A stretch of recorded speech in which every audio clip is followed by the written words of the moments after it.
Today's guiding question is, what are waves? Students will describe the different parts of a wave. So the first lesson in this unit was sound experiments. So now we're just going to talk about how do we actually get sound? How does that sound move from whatever the source is to our ears, and what are the different parts of the waves? So here is our Ignite question for the day. Think of waves in an ocean. How do they move? Think of the direction of movement, the amount of energy in the waves, how many waves per minute, or the size of each wave. So ocean waves are really good examples. We can label all the different parts and we can really see that. When we have light that's shining from a light bulb, we don't get to see those waves and label them the same way that we do in an ocean wave. This picture has a really soft and easy wave in it. Look at, there's all these, not a whole lot of energy going on here, just like calm waves. The wind's probably pulling on some of this water to make it wave. I'd say there's not even that many waves per minute here. They're just going to rush in very slowly, and they're pretty short, maybe like 7 inches of a wave compared to this picture.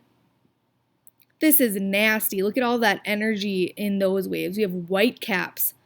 Look at the direction of movement. Looks like they're coming towards us. A lot of energy, a lot of waves per minute, and the size of these waves could be up to 3 to 4 feet. So we're going to start with watching brain pop waves.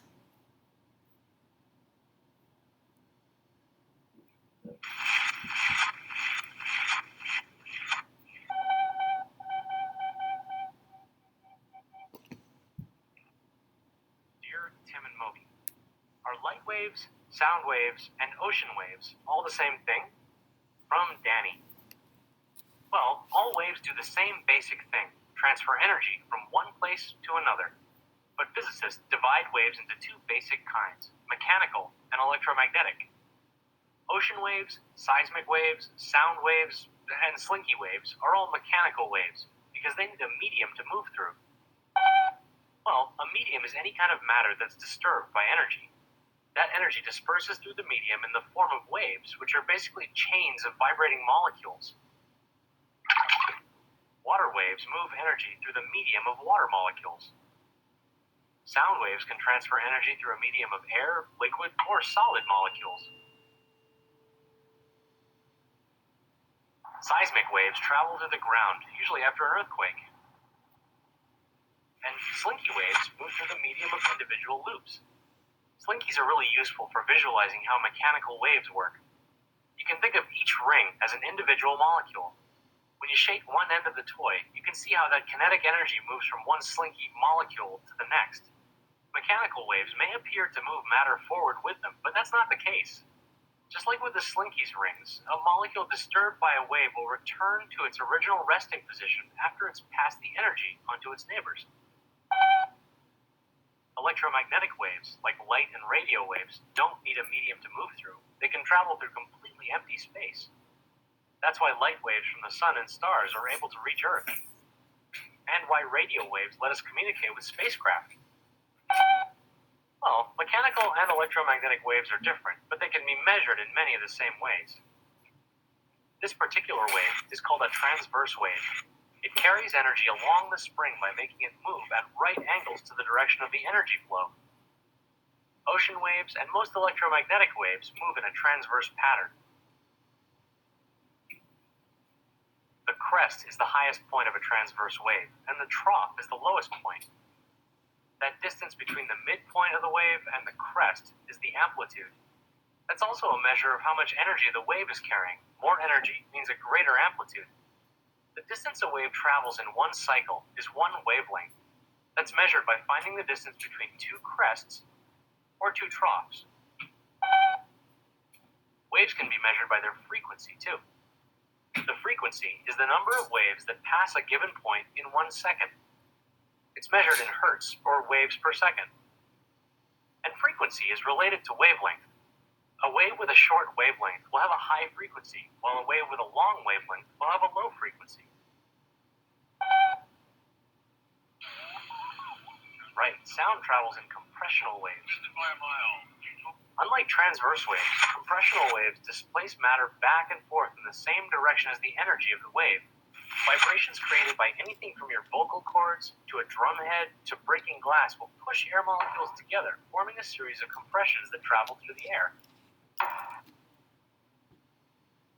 Those compressing air molecules hit your eardrum, making it vibrate and sending sound signals to your brain. Like I said, mechanical waves need something to travel through.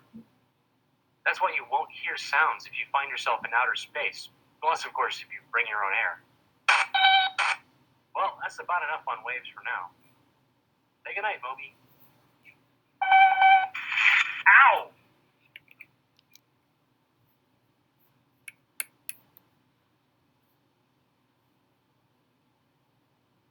Okay, so basically I'm just going to sum up and slow down what just happened, and there is a lot of information.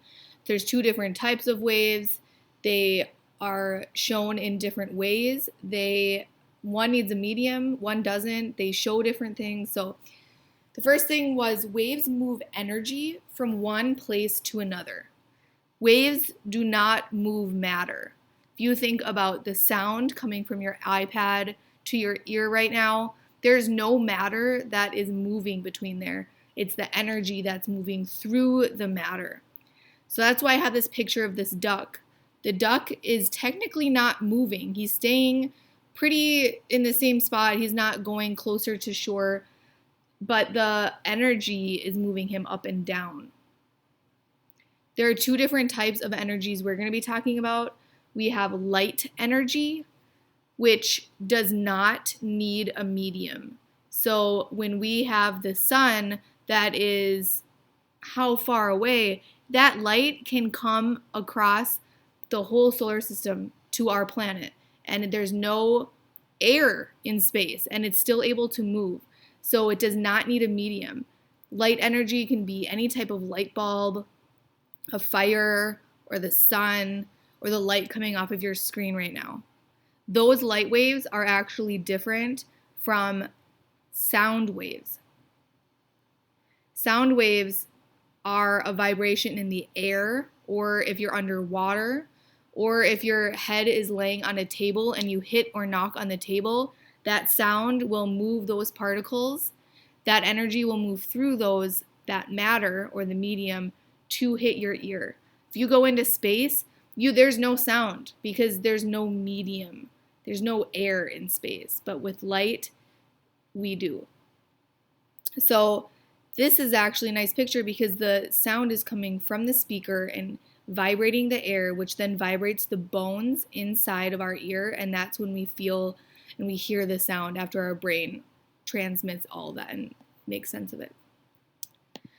So transverse waves, I know he used two different words, but we're going to stick with transverse waves, are like the light or the ocean. So this is a huge diagram. If I look here at the top, it says energy increases. So this side would be low energy, like radio waves. And this side would be a lot of energy, like gamma rays or X-rays or ultraviolet. You know that if you stand out in the sun, you can really get burnt from ultraviolet. There's a lot of energy in the sun, and so we get burnt. But if you can see, there's also a rainbow here. So our eyes can only see the visible light. We can't see radio waves, we can't see microwaves, we can't see infrared rays. We can use different cameras to pick up on that, but our eyes only use visible light. And so red light has a longer wavelength or less energy than purple or blue. There's more energy in blue in a shorter wavelength. So these are the transverse waves. They remind you of ocean waves.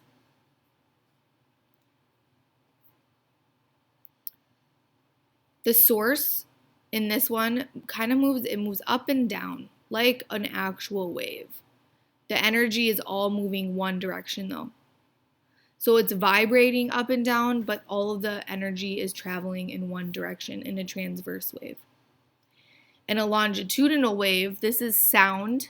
We don't have that up and down, that really nice wave like the ocean. It's just a straight path. Like you push it, you push it, you push it, and there are coils that coil up here, and the energy is transferred. So like this would be the speaker, and this would be my ear, and I hear these waves right here where they are pushed together more. That's where the sound wave is. These are called compression and rarefaction. And for these first couple weeks, we are focusing on sound. So we'll get more into that later on. If you have a slinky, you should try this. You push on one and make these waves in a longitudinal wave. If you pull it back and forth, you can make these transverse waves.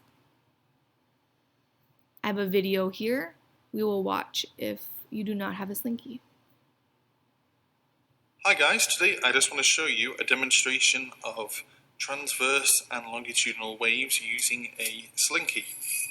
Now, transverse waves, the direction of energy is going to be going forwards, and that's the same with longitudinal waves as well. The energy is going to go this way.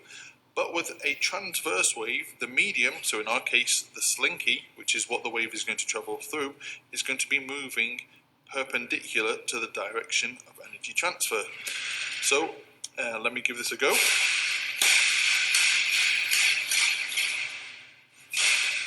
So you can see the pulses or the waves are moving from the left to the right. So the energy is moving from the left to the right, but the actual slinky itself is moving perpendicular to the direction. Now another kind of wave is a longitudinal wave. Now with a longitudinal wave, the medium, again which is the slinky, moves in the same direction as the energy transfer. So the energy is moving in this direction, our wave is going to be, or the medium, the slinky, is also going to be moving in this direction. So this is a longitudinal wave, like sound is also a longitudinal wave.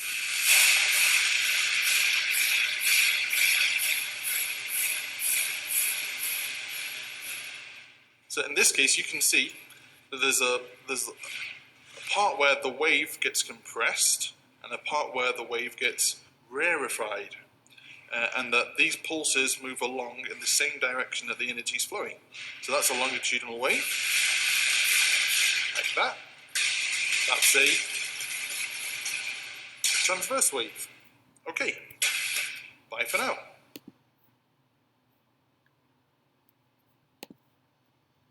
All right. So there are different parts of the wave for a transverse wave and a longitudinal wave.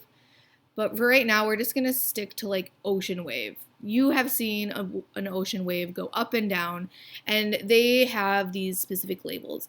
So an amplitude goes up and down, how far away it goes from the middle point, up how far it goes down. This should be exactly equal, this part to this part.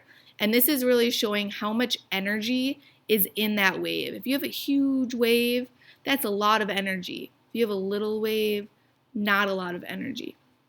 The crest is the point at the very top. Every time it comes to the top, that's a crest. The trough is at the bottom. Every time it comes to the very, very bottom. And the time between two troughs or two crests is called a wavelength. And so if you have a lot of these, that's going to be high frequency, but this is a pretty low frequency, and we'll get into how that looks for sound and light waves. Like I just said, low frequency, there are less wavelengths. High frequency, more wavelengths. And if we look just here, look at that. Short wavelengths, high frequency, lots of energy. Here in this blue, compared to the red, it's a longer wavelength, less energy, less frequency. Okay, so your assignment is to come to Schoology And you're going to answer the 4 questions in Sci Intro to Waves. It looks like this. True or false? All waves, sound, light, ocean, move energy from one place to another. There are 2 types of mechanical waves, transverse and longitudinal. Which wave does sound energy move through? Which way does light energy move through? And what's the name of this part of a transverse wave?